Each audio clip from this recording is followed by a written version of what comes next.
Qui se souvient de... Et si le dessin animé Bob l'éponge était la preuve qu'une passion peut mener loin. Fasciné par l'animation lorsqu'il enseignait comme biologiste marin à l'Orange County Ocean Institute en 1984, Stephen Hillenburg imagine une bande dessinée aux personnages marins anthropomorphiques. Bob naîtra le 14 juillet 1986. Et ça, on l'apprendra grâce à un épisode qui montrera le permis de conduire de Bob l'éponge. Permis qu'il a raté 48 fois. Je crois que je commence à maîtriser.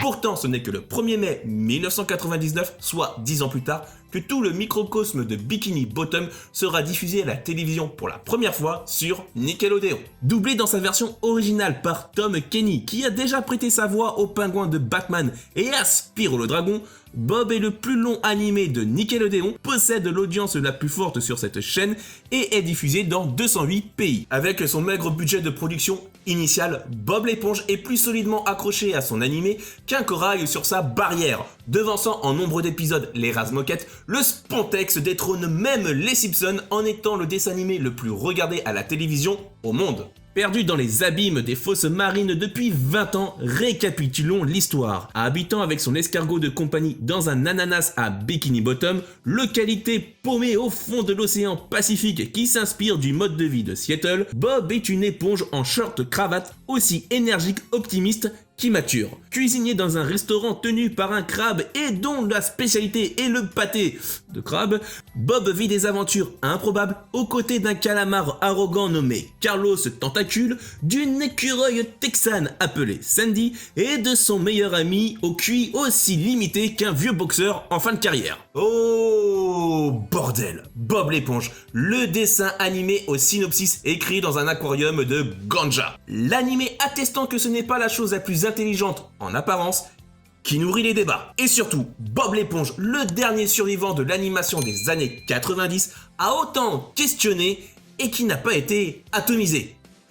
Ou presque. Car derrière Bikini Bottom et sa musique bien rétro, se cache le véritable atoll de Bikini dans les îles Marshall, ayant servi de site d'essai nucléaire américain dans les années 50. Car derrière ces airs enfantins, Bob l'éponge reste un classique de la pop culture qui interroge sur les conséquences d'un monde radioactif et l'animé qui alimente des tensions politiques. Si les conservateurs américains l'utilisent pour dénoncer la politique sociale de Barack Obama, les évangélistes, eux, exorcisent cet animé en le considérant comme le porte-étendard de la culture gay. Une théorie va même jusqu'à assurer que chaque personnage principal de l'animé représente un des 7 péchés capitaux. L'avarice avec Krabs, la colère avec Carlo, la jalousie et l'envie par Plankton, la paresse pour Patrick, Gary, la gourmandise, Sandy, l'orgueil et la luxure pour Bob, avec ce double degré de lecture. Pas étonnant que certaines célébrités comme LeBron James, Sigourney Weaver, Bruce Willis ou encore Barack Obama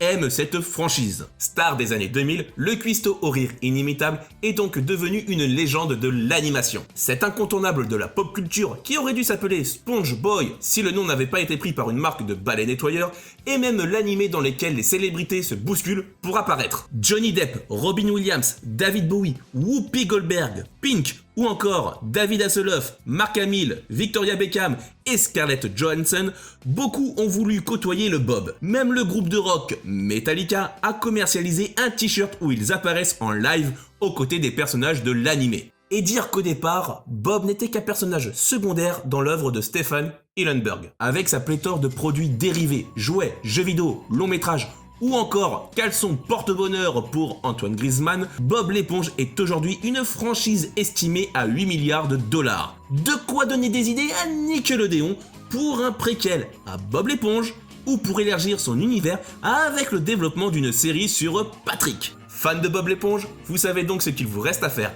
à moins, bien évidemment, de vouloir suivre aussi le talk show d'un chauve.